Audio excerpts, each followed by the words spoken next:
what's happened in the last video. I still... That boob. That... Man, it's so weird. And here is more MrDudeManSir. I woke up with a devilish ringing inside my head.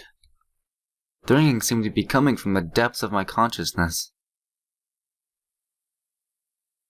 But after I came to my senses, I realized that the cause of the ringing was a mouse on the way, and also my alarm clock. Strange. Where did it come from? Why is it standing near my bed? It was 7:30 according to the clock.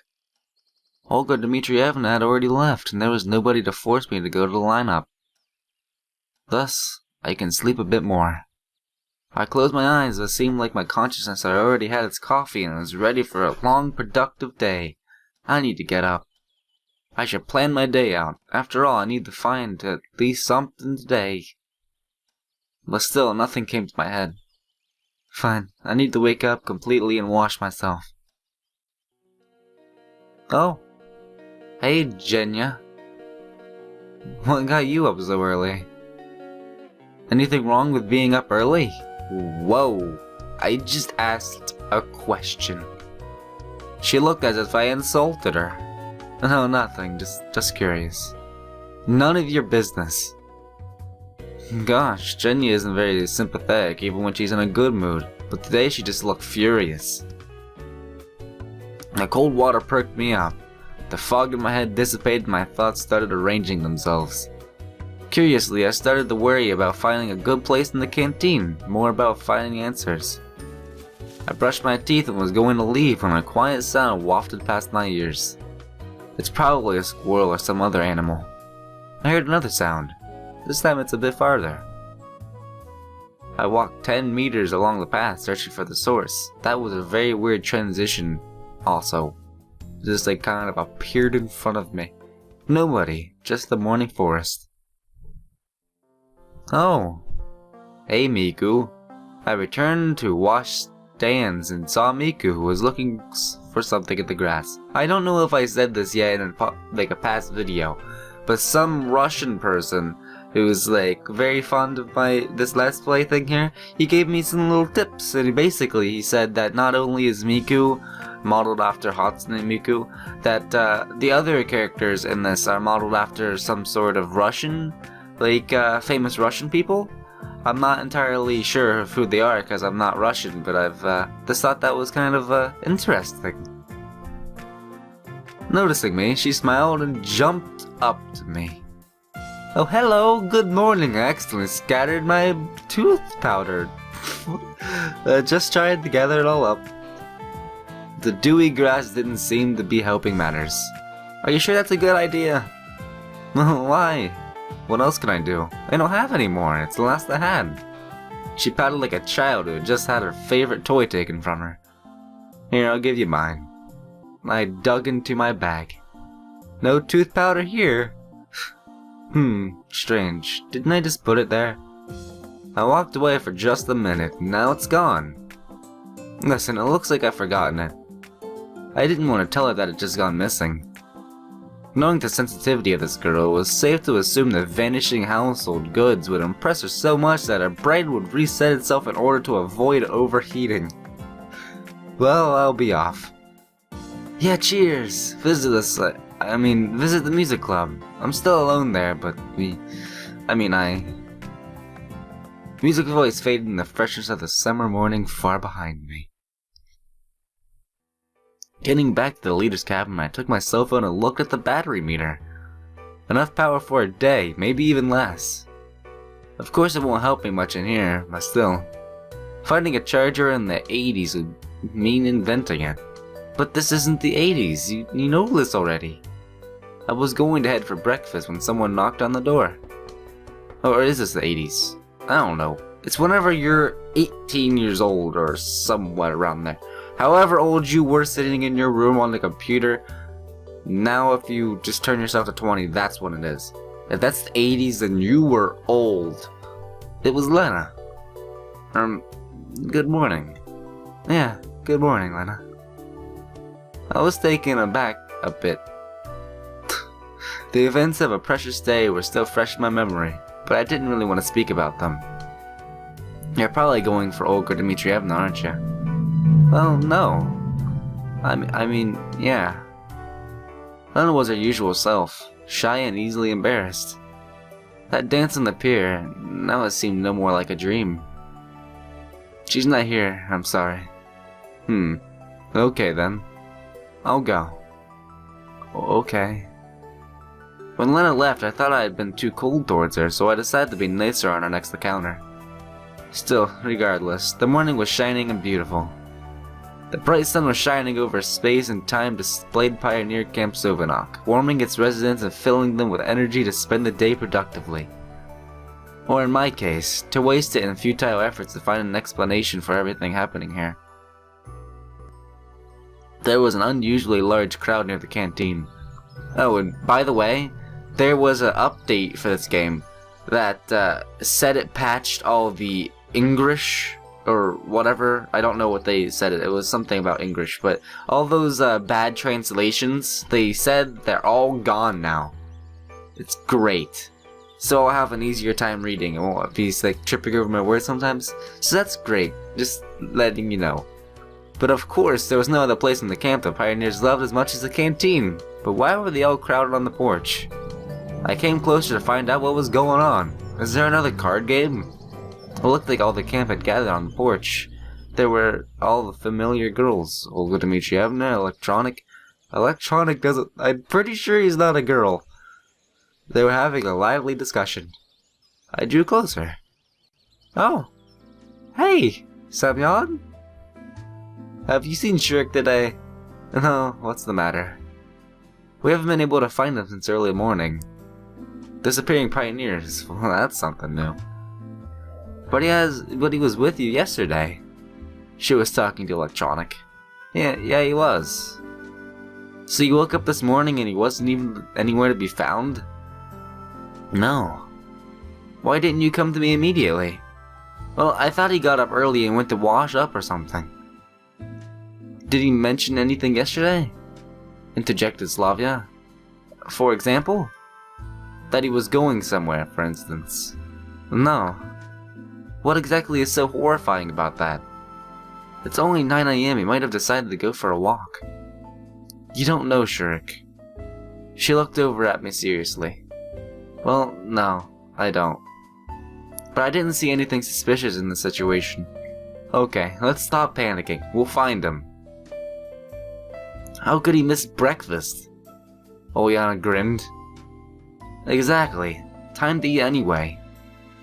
The pioneers proceeded to the canteen. Yet again, I had no choice where to fit in. The only free space was at the table with Alyssa and Olyana. Not again! Take a seat. She pointed at the chair next to her. I sat down. Are you gonna get your food? Good idea. I hadn't thought about that. Today's breakfast didn't look much different from yesterday's, but it looked more appetizing. Maybe I was just very hungry. Maybe I was eager to finish it off as soon as possible to avoid yet another Olyana prank. Want to go to the beach with us today? When? Right after breakfast. Generally speaking, relaxation wasn't on my agenda today, but if I was going to spend my time thinking, why shouldn't I do it while getting a suntan? Sure, why not? Nah, cool. She smiled nicely. I bet you're planning another prank. No, not at all. Olyana waved her hands at me. Oh, she sure is. Alyssa grinned. I'm sure you're planning something as well, Mrs. Alyssa. She's always like that. No way! Why are you blushing? This is weird. I think she's right. Nobody believes me. Olyana took her tray of dirty dishes and stood up. Enjoy your meal, she said in such a way which left no doubt. Nothing good awaits me today at the beach. Me and Alyssa were left alone. You know, I guess I shouldn't go with you after all. Why is that? Well, I've got something to do. And what exactly? Whoa. Your face just completely changed. What happened to your face? I don't know. But what would that be? She looked in my eyes and I couldn't even find an appropriate excuse. I don't even have a swimsuit. Okay, you're back to normal. Okay. Whoa! Try mine. Do you think it will fit me? Give it a try. I don't think it's worth the effort. Don't be a wimp. We'll find some swimming trunks for you. Those words only added to my fear. Wait for me by the canteen. I'll be back soon. Okay. Give me your swimsuit. There's nothing wrong with waiting for her, is there? Finding my breakfast, I left the building and sat on the stairs. Pioneers, all having their own business, hurried past me one by one. No one stopped me. No one even looked in my direction. It seemed they didn't consider me as a stranger, but exactly the opposite, just another teenager their age, their comrade, you could say. I caught myself thinking that I had started to consider this camp and its inhabitants with not as much caution as I had on the first day. Indeed, Alyssa was back in a couple of minutes. Ready? Ready for what? She gave me the trunks. Though you hardly can call them trunks. They looked like pink boxers decorated with butterflies and flowers. Actually, they were boxers. I'm almost afraid to ask, but where did you get these? Too scared to put them on, are you? Well, you know, I've got the slightest intention of doing so. I appreciated the joke, but I wasn't going to make myself a laughing stock. Put them on! You don't even gonna let me go into, like, change. You're just gonna make me put them on in the middle of, like, public area. Why don't you try them on instead of me? I think that color of swimsuit would set off your eyes very nicely. Let's make a bet. Not another one. You didn't even stay true to your last bet, actually. I had no desire to accept your bets. No thanks. Alright, you either go to the beach wearing them or swim naked. Weighing the pros and cons, even the second option seemed better than the first. I'm not planning to go anywhere at all. Then I'll tell everyone that you left these trunks in my... Why would I do that? How should I know? She burst into a laughter. I didn't want to argue with Alyssa, so I decided to go to the beach in the end. But not in those flamboyant trunks. Okay, I'll be there in 10 minutes. Don't be late. Does that mean you're going naked to the beach? I don't know, but she ran off after saying that. I dragged my feet to the leader's cabin to get a towel and hopefully find something like trunks. Hey, Olga Dmitrievna was waiting for me in the room. Did you hear anything about Shurik? I skipped some stuff. What? Same as half an hour ago. I walked to my bed and took a towel. Are you going somewhere? Yeah, to the beach. Wait, do you have swimming trunks? You came here without any luggage as I recall. Strange, the fact I didn't seem to surprise you during our first encounter. No, I don't. So what do you wear? Good question. What? I'll wear what Mother Nature gave me, apparently. I don't know. Wait a minute. She walked to the wardrobe and unlocked a drawer. In a moment she had a pair of... Why do you have those in your clothes? Where did you get those? More importantly, why? Someone from the previous session might have forgotten them. Considering all the strange things in this camp, it wasn't really surprising to find men's swimming trunks in Olga Dmitrievna's room. If you know what I mean. Thanks. The trunks were just my size. I got changed behind the cabin and went to the beach. I knew there had to be a beach scene someday. A lot of pioneers have already gathered there, but I recognized only Alyssa and Oyana. Oh hey! I walked over to them and sat in the sand. Oh hey! Hey, I see you found something better. She stared at my trunks and smirked. That's great. You stare at my trunks some more. As you can see. Come on, let's swim. I don't want to. Maybe later. What is the point of going to the beach? You just go to the beach and be like, ah, man, I love the sight and hearing of water in the morning. I was not a fan of swimming. Just suit yourself. The girls ran it. Oh, that's probably why you're here. Why did I come here? Why am I not looking for answers? Should I care about it now? The Silvernox seemed normal. Certainly a lot of strange things have happened to me during these 3.5 days, but not one of them, taken separately, seemed at all supernatural. Especially since I didn't get any closer to finding such as a clue. On the contrary, everything that happened has confused me even more. What alternatives do I have? I won't get any truth from the local residents, though I doubt they even know it. Should I try to leave this place? How far can I walk considering I don't even know where I am? Turns out that my only option is to wait. Hey, after some time the girl's boobs came back. Yana held something in her hands. Look! I found a crayfish! Just a normal crayfish. Doesn't look like a normal crayfish, looks like a perverted crayfish. Yana lay next to me and started to torment it. Leave the poor animal alone. By the way, I just realized that when you're in this mode, Yana has gigantic boobs compared to what she had before. Just so you know. Why? It's just a crayfish. So what? It has the right to live too. I'll just rip its claws off and ask it to cook boil for dinner? As if we have nothing else to eat. We do not need to cook a crayfish. She seemed to be totally uninterested in Yana's fun and the poor sea creature. Tell her! What's wrong? It's just a crayfish, it deserves it. Looks like the girls missed their lessons on nature in primary school and lacked empathy for the environment. Give it! I snatched the crayfish off Yana. Suit yourself. I was a little surprised she didn't resist. I looked into the eyes of the poor animal. They didn't express anything at all, but I thought of that if I could speak, it would certainly be outraged. Maybe it would even go to the UN Convention of Human Rights. What is an UN Convention? I don't know. Tell the truth, I wasn't sure that would help. I took the crayfish to the river and set it free. Never mind, I'll catch more. There are plenty of them here. No! No! No doubt about it, though. I mumbled. Time passed and I was getting sleepy. Wait, how long were you here? Did you just blow the entire day at the beach? I fell asleep. I don't remember what I was dreaming about, if I was dreaming at all, but I woke up when someone shook my shoulder. Oh. Old Dmitrievna stood right next to me. Did you come to swim too? I asked, still half asleep. No. Why did you come here then? It's a beach!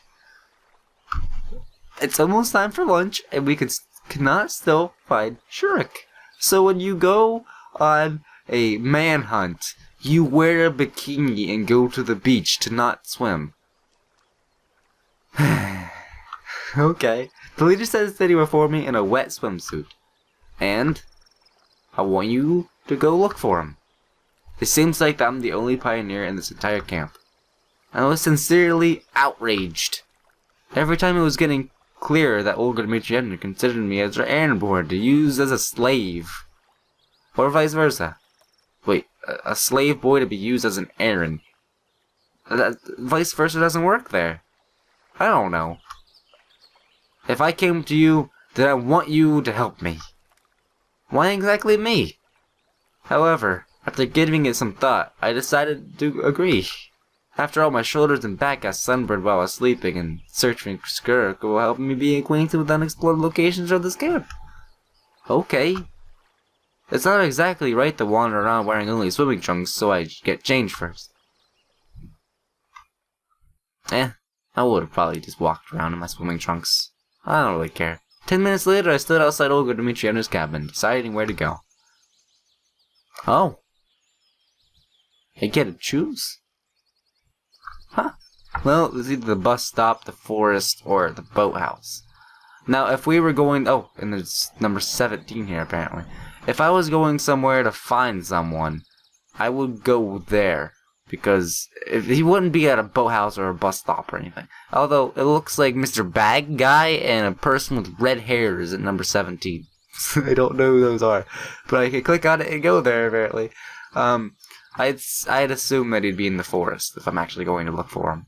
But But if I was looking for answers, I'd just go to the bus stop. I don't know what I'm here for.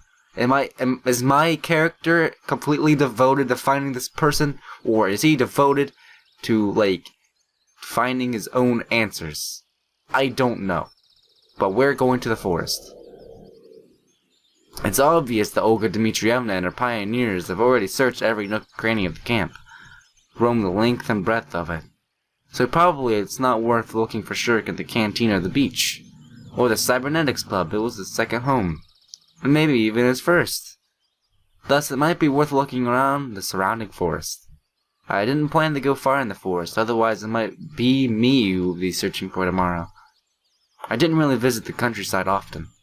I had stayed in the country house every summer during my childhood, but that one was very close to the city. But in this camp, it was impossible. It was possible to find everything I hadn't seen for so long: overwhelming vegetation, singing birds, and fresh air. I found a meadow and sat on a stump. How peaceful this place is. But where in the world is Shurik? Actually, he could have been taken by his own will. This camp was far from normal, so pioneer disappearances should not be all that strange. An intriguing possibility. Could it be the work of whichever force sent me here, or is it just some separate local entity's doing? Lost in my own thoughts, I didn't notice that the grass before me started moving. I looked closely and saw a squirrel. I thought it meant like moving as it's like the grass was literally sliding across the ground. I don't know why I thought that. Probably just getting fed there. Sorry, my friend. I don't have anything with me. Of course, a squirrel cannot understand me because he's just a squirrel, and he was waiting for treats. Though, I felt sorry for it because I didn't have even a crumb of bread in my pocket. I realized that I'm even ashamed to look in its eyes and decided to move on. It's just a squirrel. It's fine. But you're back here after I wandered around a little bit. Turns out that he's not in the forest either. At least not in the surrounding area. And going further is just frightening. I walked to wash the hands, took off my shirt, and tried to wipe myself down, because I was already sweaty. However, it wasn't so easy. I won't be able to get into the wash bowl, and there isn't even a ladle. What do you need a ladle for? Suddenly I heard the footsteps from behind. I turned around. Oh! Hey, Electronic. You're not that other guy I was looking for. Yeah. I am looking for Shurik. Yeah. Yeah, he is. You too? Me too. Listen, you know him better. Where could he have gone? I don't have a clue. He answered sadly. Well, I just don't understand why everyone has made such a fuss. During the night, wasn't he in the cabin with you? Then he can't have been gone for too long. Maybe he went for a walk. You don't know Shurik, said Electronic excitedly. He is fanatically dedicated to his work. His life consists of robotics and cybernetics. People like him are 1 in a million. No, in a billion. His talent is boundless. I look up to him. He is a man of steel. No, simply triumphant. At that moment, he looked like Hitler making a speech in front of a crowd of thousands. Even his gestures matched, except he didn't have the little mustache thing. Okay, so what? So what? You don't understand, do you, son? No, I don't. He spends all of it, you see. All of his free time in our club. All. So disappearing just like that isn't unusual for him. Of course. It seems like Electronic calmed down. Okay. He looked at me intently, watching this be in the club room hidden like a closet building something. Are you going to wash? No. Just rinse off a little bit, it's hot. Me too. He looked around. I wish there was a bucket or a ladle, something to get more water with. A ladle wouldn't do anything. You would literally be like sitting there for hours scooping with a ladle. And what would, I don't understand how these little bath things work. Yeah, I noticed already. Then let's do it. He walked behind and washed his hands and pulled one of the taps. To my surprise, its end turned up, and rather than pouring onto the washbowl, the water splashed up almost 90 degrees. You could manage to wash yourself that way.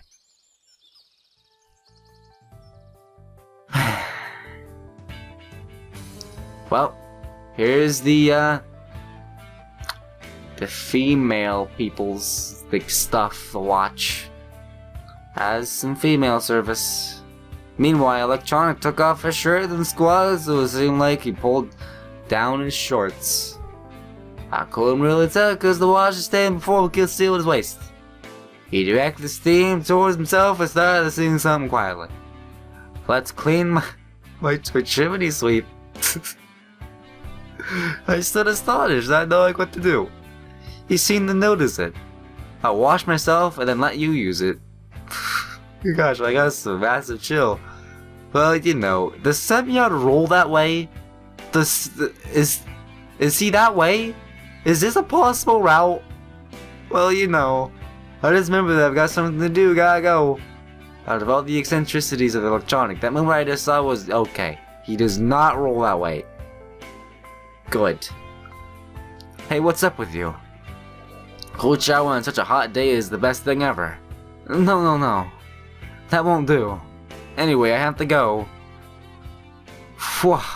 I put on my shirt and quickly ran back into the forest. Just so you know, I have nothing against the people that roll that way. I just, you know, I'm sounding weird, but I just don't have anything against those people. It's fine. I wonder what's got into them. Oh. So I actually do get to choose all these choices. It's just a thing. Okay. Well, let's just go to the club room then. Because I'm curious about what it is. It's still a stupid idea. If Shurik was hiding somewhere in the camp, he wouldn't be found by now. He would be found, of course, assuming he wants to be found, of course. Yeah, he would have been found by now. So hardly think I can help him.